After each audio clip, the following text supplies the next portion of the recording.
देखिए, सॉलिड की एक प्रॉपर्टी सेमी कंडक्टर्स, हमने पहले एक बेसिक नॉलेज देखा था कि सेमी कंडक्टर्स वो सॉलिड्स होते हैं जिनका एनर्जी गैप बहुत कम है और इनकी कंडक्टिविटी रेंज होती है 10⁻⁻⁶ से 10⁻⁴ ओम इनवर्स मीटर इनवर्स। और टेम्परेचर जब आप बढ़ाओगे तो कंडक्टिविटी भी बढ़ जाती है। किसमें? सेमी कंडक्टर्स में। सेमी कंडक्टर्स के एग्जांपल्स हैं सिलिकॉन, जर्मेनियम, Cu2O, SiC और गैलियम। सेमीकंडक्टर्स दो टाइप के होते हैं, एन टाइप और पी टाइप। ठीक है, अब इन दोनों टाइप की डिटेल मैं बताती हूँ। यहाँ पर आ जाइए। दो टाइप के semiconductors, N type means negative type और P type means positive type. ऐसे सॉलिड्स देखिए, सबसे पहले इनको समझने के पहले आप पीरियोडिक टेबल के पी ब्लॉक को याद कीजिए, जो कहाँ पर है? Right side of the periodic table. इसमें मैं सिर्फ 13, 14 और 15 ग्रुप के कुछ मेंबर्स को लिख रही हूँ। 13 ग्रुप बोरॉन फैमिली है, तो बोरॉन के नीचे आता है एल्यूमिनियम, एल्यूमिनियम के नीचे बैंगन, आलू, गाजर, इन थैला। इस तरह से इस फैमिली को हम याद करते थे। 14 फैमिली क्या है? कहे सीता जी सुने प्रभु। और 15 फैमिली न्यूजीलैंड, पाकिस्तान, अफगानिस्तान, सब बिंदास। इस तरह से हम याद करते हैं। मैंने दो दो मेंबर्स लिखे, बोरॉन एल्यूमिनियम, कार्बन सिलिकॉन और नाइट्रोजन फॉस्फोरस। ठीक है, चलिए अब देखिए,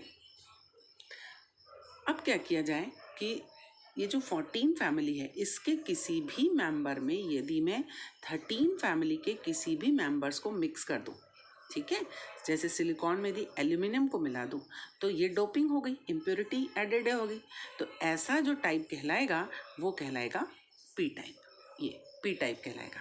ठीक है, और इसी तरीके से यदि 14 फैमिली मेंबर्स में यदि 15 फैमिली मेंबर्स को हम ऐड कर दें तो ये कहलाएगा एन टाइप, नेगेटिव टाइप कहलाएगा। ठीक है, और ऐसे सॉलिड्स में क्या हो जाएगी? सेमी कंडक्टिविटी आ जाती है। ठीक है, अब देखेंगे किस तरीके से ये कंडक्टिविटी इसमें शो होती है।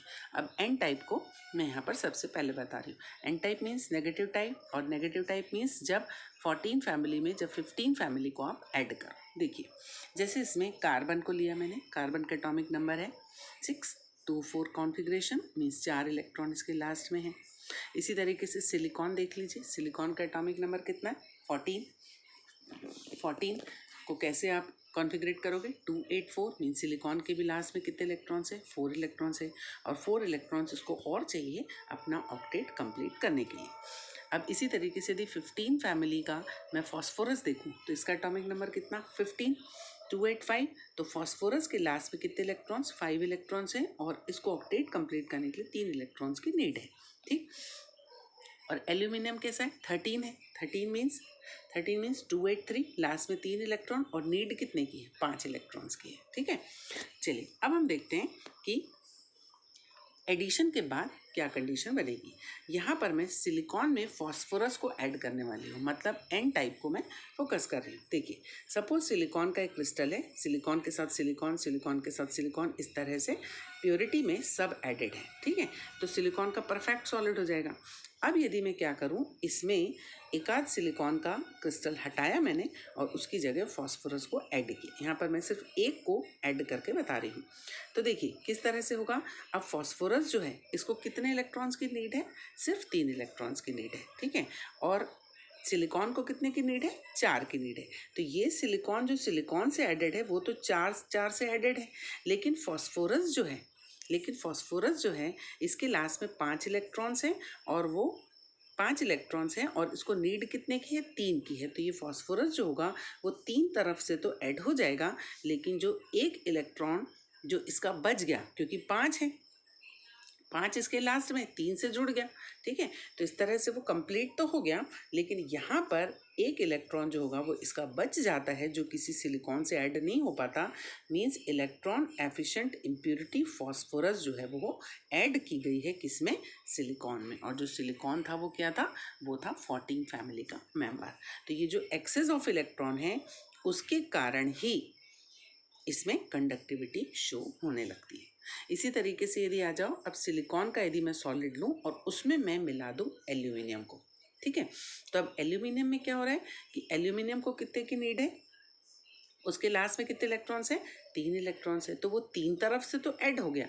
लेकिन अब सिलिकॉन जो था जो 4 तरफ से ऐड होता है, तो यहाँ का जो सिलिकॉन है 1 2 3 इधर और चौथा इससे जुड़ना था, ठीक है। लेकिन एल्यूमिनियम को नीड ही नहीं थी, वो 3 जगहों से ही जुड़ा, तो 1 इलेक्ट्रॉन एल्यूमिनियम के पास कम पड़ गया, तो ज़्यादा किसके पास हो गया? सिलिकॉन के पास हो गया। यहाँ पर फॉस्फोरस की एक्स जो आपने ऐड की थी, जो डोपिंग की थी, उसका 1 इलेक्ट्रॉन ज़्यादा था और कंडक्टिविटी उसके कारण था, इलेक्ट्रॉन एफिशिएंट इम्प्योरिटी थी। लेकिन यहाँ पर क्या हो रहा है? इलेक्ट्रॉन सिलिकॉन का ज़्यादा है और आपने ऐड किसको किया है? एल्यूमिनियम को किया है, जिसके पास 1 इलेक्ट्रॉन कम है। तो ओवरऑल तो इस क्रिस्टल में 1 इलेक्ट्रॉन ज़्यादा है ना, किसका? सिलिकॉन का। तो यहाँ पर इलेक्ट्रॉन डेफिशिएंट इम्प्योरिटी मतलब एल्यूमिनियम के पास 1 इलेक्ट्रॉन कम था, ठीक है। तो इलेक्ट्रॉन डेफिशिएंट इम्प्योरिटी इसमें ऐड की गई है, तो वो जो इलेक्ट्रॉन है वो क्या करेगा? एक जगह से दूसरी जगह पर मूव करेगा, और जब वो आगे बढ़ जाएगा तो पीछे क्या करेगा? जहाँ से वो गया था वो एक होल को डेवलप करेगा, और उस होल को कहते हैं हम पॉजिटिव होल।